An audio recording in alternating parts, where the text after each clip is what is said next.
Welcome back to my channel. If you follow royal news closely, you already know that when it comes to Prince Andrew, controversy is never far behind.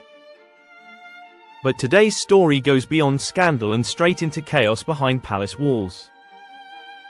What was supposed to be a quiet, orderly transition out of Royal Lodge has reportedly turned into a logistical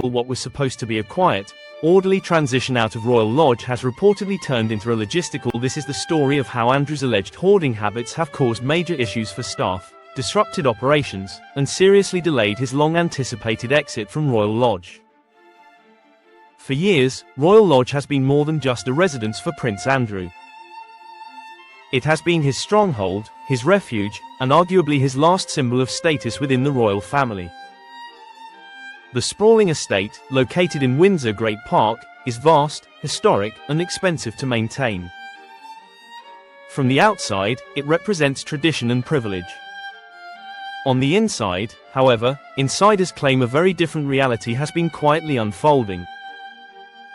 According to multiple reports circulating among palace watchers, staff working at Royal Lodge have been struggling with an overwhelming accumulation of items throughout the property.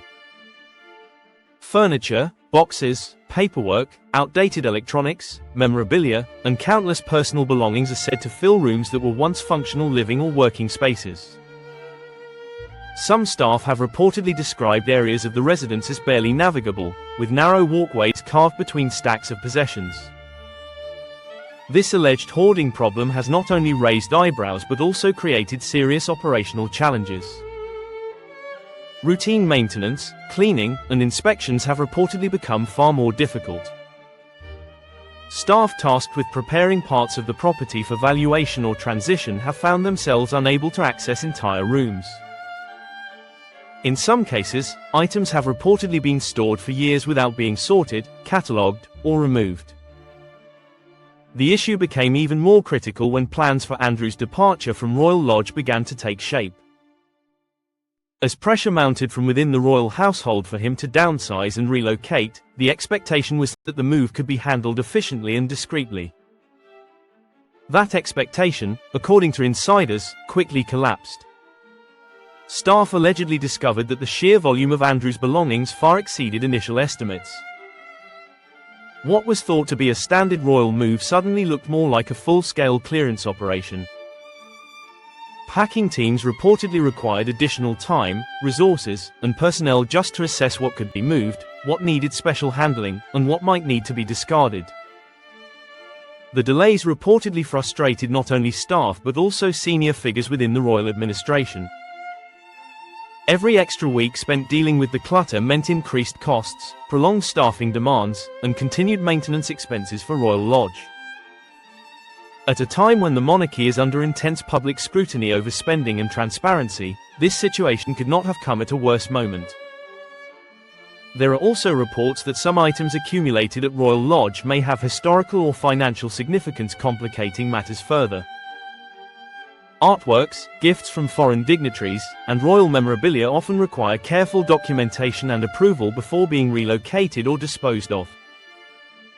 Sorting through piles of possessions to identify such items is said to be painstakingly slow. Staff morale has reportedly taken a hit as well. Working in crowded, cluttered conditions is not just inconvenient but potentially unsafe. Sources suggest that concerns have been raised about fire hazards, pest control, and basic health and safety standards.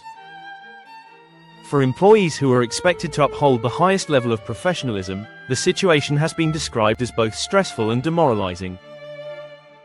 What makes this issue particularly sensitive is Andrew's reported resistance to letting go of his possessions. Insiders claim that he has struggled with the idea of discarding or downsizing, viewing many items as personal or symbolic markers of his past status.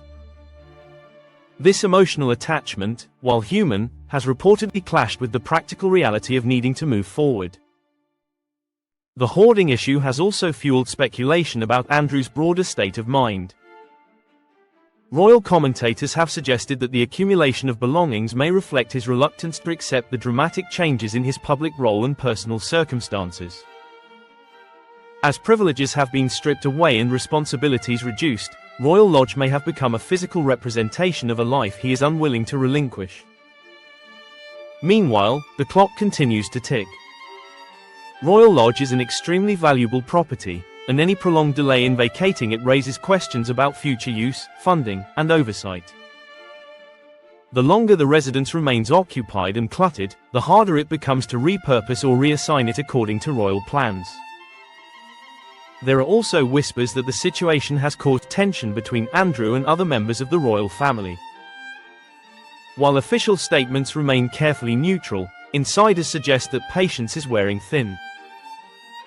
The monarchy is attempting to project an image of discipline, accountability, and modernization, and the drawn-out exit plagued by avoidable delays does not align with that message. Public reaction, once these reports began circulating, has been predictably sharp.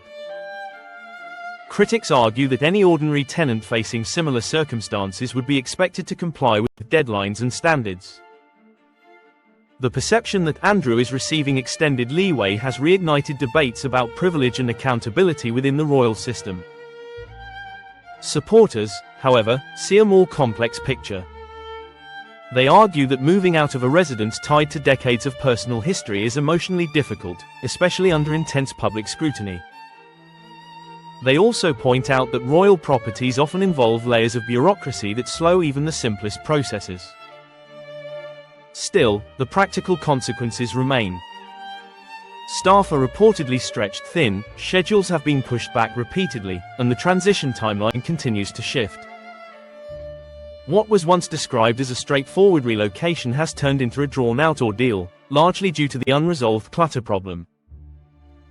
As of now, there is no clear public deadline for Andrew's complete departure from Royal Lodge. What is clear is that the hoarding issue has become impossible to ignore.